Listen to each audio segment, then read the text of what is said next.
Welcome to my channel. இன்றைக்கி நம்ம இடியாப்பம் பண்ணுறது எப்படின்னு பார்ப்போம்.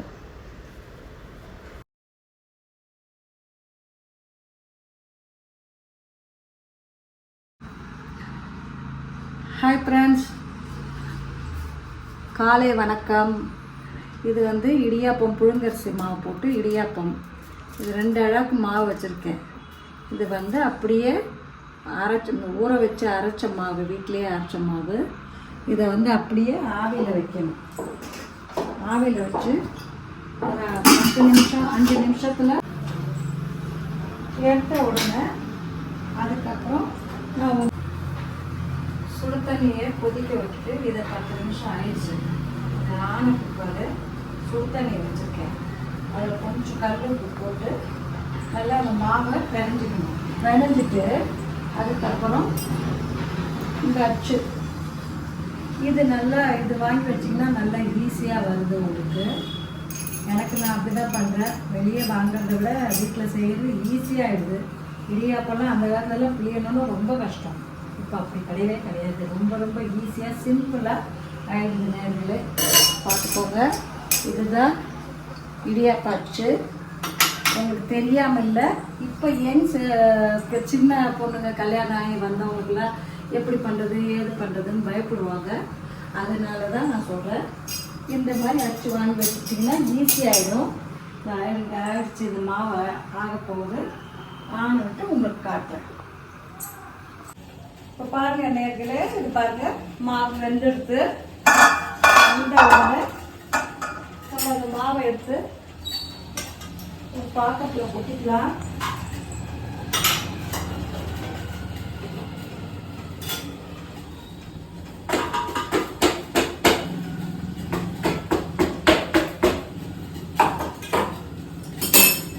தண்ணியை காஞ்சிடுச்சு.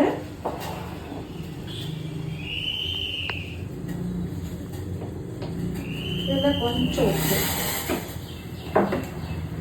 போட்டுட்டு சுட வைக்கிறதுனால கிண்டி போகும் கரண்டியால்.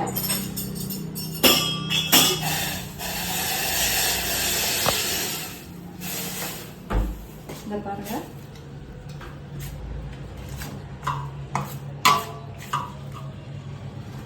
கிளியர் அளவு கொஞ்சம் கெட்டியாகவே பண்ணிக்கணும். ரொம்ப கொல கொலன்னு ஆயிடுச்சுன்னா வராது. மாவு இடியாப்பம் பண்ண வராது.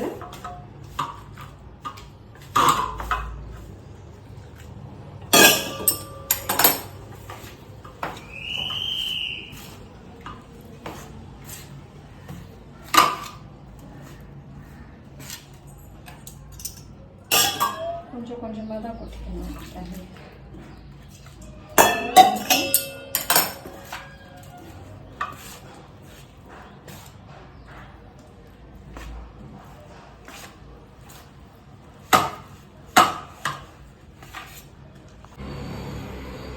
இந்த பாருங்க நேர்களே, இப்போ பாருங்க இது பிணைஞ்சாச்சு. கொஞ்சம் சுட இருக்கிறதுனால கொஞ்சம் எண்ணெயை விட்டு, நல்லெண்ணெயோ இல்லை நெய்யோ எது உங்களுக்கு இது இருக்கோ அதை வச்சு நல்லா பிணைஞ்சிக்கணும்.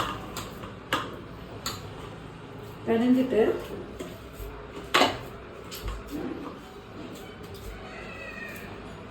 பாருங்க, ஒட்டவே இல்லை பாருங்க.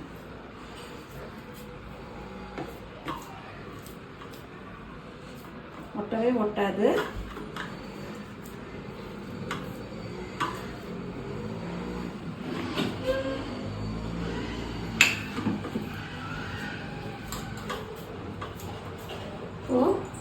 இந்த இட்லி பானை தட்டில் நம்ம கொஞ்சம் எண்ணெயை தடவிக்கலாம்.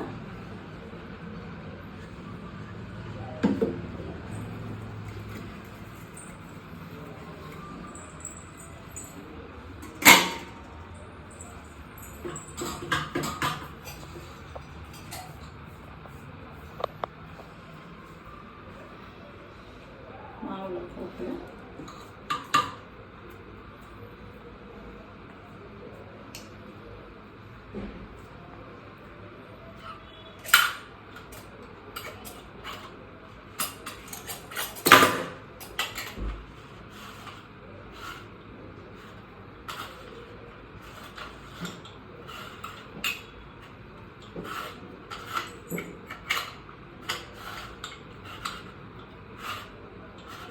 கொஞ்சம் அப்படியே A few moments later. எவ்வளோ பூவாக வருது பாருங்க. அவ்வளோதான் இடியாப்பம். இது நம்ம கடையில் வாங்கிறத விட நம்ம வீட்லேயே செஞ்சுக்கலாம் பாருங்க. சூப்பராக இருக்குது பாருங்க.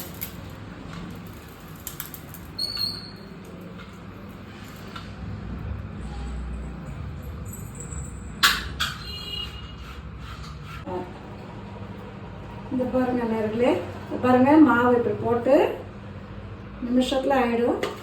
உங்களுக்கு அந்த இடியாப்பம் மாவு அதில் போட்டுக்க பாருங்க. இடியாப்பம் அது வந்த உடனே வேக விட்டு நான் காட்டுறேன் பாருங்க எவ்வளோ பூவாக வந்திருக்குன்னு. இது பெரிய விஷயமும் இல்லை.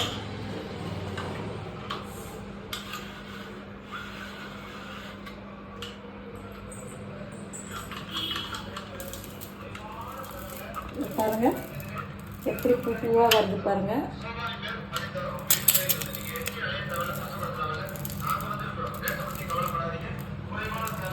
பாருங்க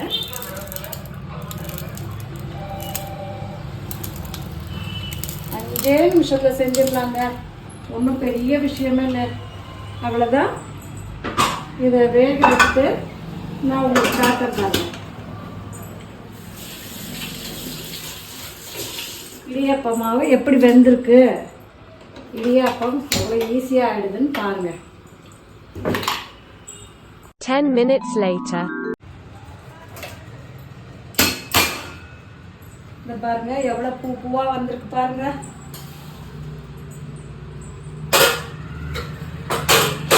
அப்படியே ஒரு தட்டில் இறக்க வேண்டியதுதான்.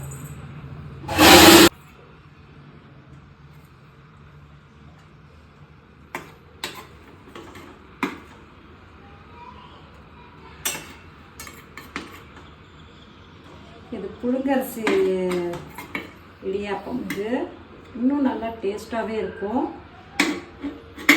நான் இப்போ பெருசாக ஒன்றும் போடலை, சின்னதாக தான் சின்னதாக போட்டிருக்கேன். அப்போ தான் குழந்தைங்க விரும்பி சாப்பிடும். அதை பாருங்கள் எவ்வளோ அழகாக வந்துருக்கு பாருங்கள். ஓகே, உங்களுக்கு பிடிச்சிருந்தா லைக் பண்ணுங்கள், ஷேர் பண்ணுங்கள்.